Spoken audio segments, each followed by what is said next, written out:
Hi, everyone, and welcome back to the Language Arts Gallery. Today, we're going to continue with our academic writing and research course. And today, we're going to talk about the assumptions, the definitions, and the limitations that we include in our dissertation and in our thesis. So, we're going to define what assumptions, limitations, and definitions are in the context of academic research. We're going to differentiate between the limitations that we share in the introduction section of our research and those that we share in the conclusion. We're going to look at real world examples. I'm going to share some examples from my dissertation, and you'll have the chance to draft your own assumptions, limitations, and definitions for your research project, as well as reflect on some important concepts that we're going to cover today. So let's get started. Where do you typically find this? Now, we've walked through the different sections of a research article, a dissertation, or a thesis. Where would you find the assumptions, limitations, and definitions in a research paper? Well, we're going to find all three in our introduction. And as I mentioned when I went over the objectives, our limitations are also going to be found in the conclusion of our dissertation. So every study has assumptions. Every study has assumptions. Every study has limitations. We share our assumptions in the introduction, as I said, and these things are necessary for us to carry out our research. They're accepted as true without proof. Even though we are accepting these things as true without proof, we still need to share this with our audience. So this is really tough. I think when we're getting ready to sit down and to draft our dissertation or draft our thesis, we say, oh, of course we're going to have assumptions. And then your advisor says, okay, get to work on your introduction. And you're like, hey, what are my assumptions? So I struggle with this. I was like, wow, it really helped me if I looked at some examples. So that's what we're going to do right now. I'm going to share some examples from my dissertation. And I've also got some language here that we can use to introduce these assumptions. We can say, understanding these assumptions was vital for understanding the results of the research, as well as its validity and applicability. So you're going to find that this is probably the shortest, simplest section that we're going to cover today, and that's the assumptions. Participants answered the survey questions honestly, or they answered the interview questions honestly. The sample selected was representative of the population. The data that you're collecting, it accurately measures what you intend for it to measure. In my case, it was different leadership styles and social belonging. Quantitative research is based on inductive reasoning. Qualitative research is based on deductive reasoning, and that the results of your study are going to be generalizable to the larger population. So, hopefully some of those may apply to the research you're doing. Those are very broad, general assumptions that are usually applicable to most folks who are doing a research study. Again, every study has limitations. Just like every study has assumptions, every study has limitations. Please don't tell your advisor, I don't really think there are any limitations to this study, because that is probably not going to make them happy.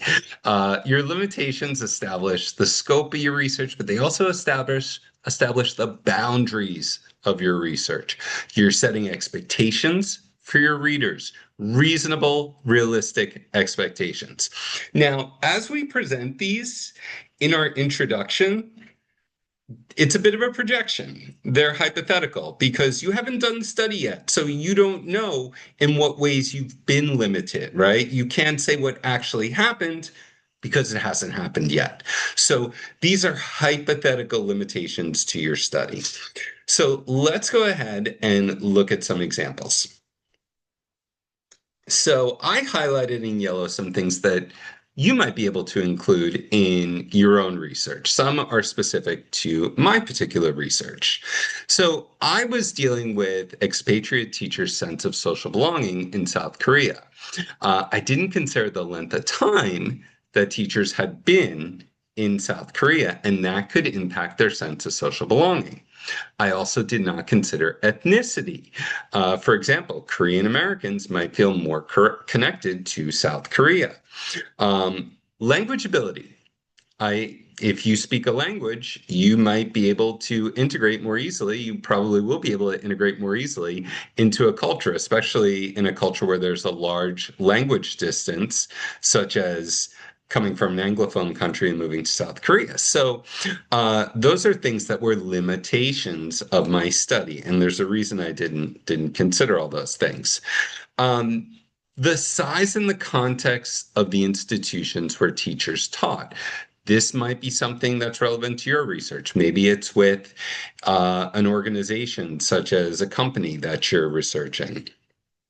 Levels of education and professional experience of the participants. The participants' exposure to different countries and cultures.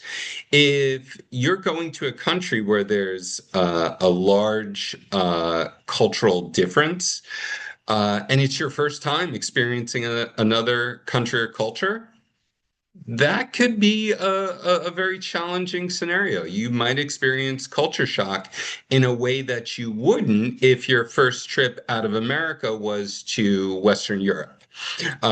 So that's something that I needed to mention in the limitations in my introduction. And time. That's something that you're probably going to be able to share as a limitation, both in your introduction and in your conclusion, because almost all studies are limited by time.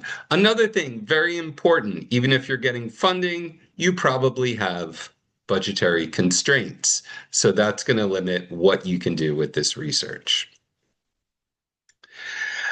So now we talked about the limitations that we're going to put into our introduction. Let's think about how the limitations that go into our conclusion might be a little bit different. Okay, so as we said in our introduction, it's a projection. When we're writing our conclusion, study's done. So we know what actually happened. This is an opportunity for reflection. Some things we didn't anticipate. I had to deal with an unanticipated issue in my research. You may have to do the same thing. And this is what's really cool is that your limitations should set you up to write your directions for future research, because whatever limitations that exist in your study, that creates a gap in the literature, and you just pass the baton to the next person and they pick up and they continue, right? And that's how scholarship works. So let's look at an example here. And I've got this across 2 slides. So the study didn't gather demographic data. And I mentioned this briefly in my introduction. Ethnicity, length of time in Korea, age, Korean language proficiency. All of those might impact a person's sense of social belonging.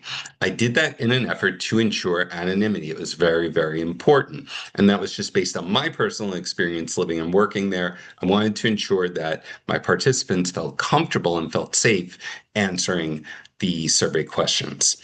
Again, time, right? And I can talk about when the research was carried out, right? So a lot of schools may have been closed. Teachers who are answering the survey might have been present in a different national, cultural, or social context because they may have been on vacation from school. They may have gone back home. That could have impacted how they answered. My study was quantitative. And that's a great way to tie that to future directions or directions for future research. Since I did a quantitative study, it would be great if someone followed up with this and did a qualitative study. Number 4, I made an effort to, as I said, really ensure that my participants' responses were anonymous. So I didn't include any information relevant to where they were teaching. I wanted them to feel secure that they could answer and they weren't putting their job at risk. So I don't know if someone was in a K-12 setting, a university setting, if they were in a language school. So all those things could have impacted how people answer. The environment. Urban, suburban, rural. Again, that could have impacted how they felt and whether or not they felt they belonged. My first experience was in a very rural environment, and it's very different than when you live in a city. And finally, number six is a great example of an unexpected event as I was gathering data. When I was sampling the population, I wanted to only sample teachers who are currently teaching in Korea. I could not get enough responses, so I had to open that up to teachers who are teaching in Korea or have taught in the last 5 years. And then I opened it up to teachers who had taught in Korea. And here I've got some language that I used, and you might choose to use the same language when you present your limitations. These limitations represented areas for consideration when interpreting the study's results. However, these limitations also represented opportunities for future research. So that should give you a nice transition as you move to the next section, your conclusion, when you're talking about opportunities for future research. Definitions. So this is something that you're going to include in your introductions. In your introduction, you're going to clarify the meaning of important terms in your context. Now, this is obviously going to be important for key terms, terms that are essential to the research you're doing. It's also important for terms that might be contested or abstract concepts. So your audience knows what you're talking about, how you're defining these things when you're presenting them in your paper. So just because this is in your context, does that mean you can make up what you mean? Well, this is what I mean by that. This is how I interpret that. And the answer to that, of course, is no, you cannot. It has to be drawn from the literature. So here I've got something multicultural organization. This is an abstract concept. What does that mean? Right? A multicultural organization. It's an organization characterized by individuals from two or more cultural backgrounds who can coexist and flourish within the organization. And I've got my citation there. Okay, so I didn't just make that up. That's something that's grounded in the research. Other considerations, my dissertation was on social belonging. So I really need to define what social belonging is. Okay, and I go here and I've got a very recent definition from the last 5 years by Fuchs and his colleagues. And then social identity theory. Now, this is something that was part of the theoretical underpinning of my research. So I needed to talk about what this was. This is a concept that has been explored over decades by many different scholars, and it's been added to. So I wasn't going to have just one citation. You can see I've got several here, and that's okay. You can do that. The only thing I would say in terms of assumptions, definitions, limitations, and also the language that you're using, the verb tense. At the end of the day, when you're writing your dissertation, whatever your advisor says is correct. Just whatever you see here, whatever you read in the text that you're referencing, all of that is secondary to what your advisor says, right? Get your doctorate first, get your master's first. After you've done that, then go out and change the world. But until that time, just do whatever it is that your advisor suggests you do. So finally, some questions for reflection. I want you to think about why assumptions are unavoidable in research, how being honest about the limitations can build trust with your readers, and think about one concept that you want to define in your own study. And you can share that in the comments to this video. Please remember to subscribe to the channel so you get all of my academic writing and research videos. Thanks for joining us, and I'll see you in our next lesson at the Language Arts Gallery.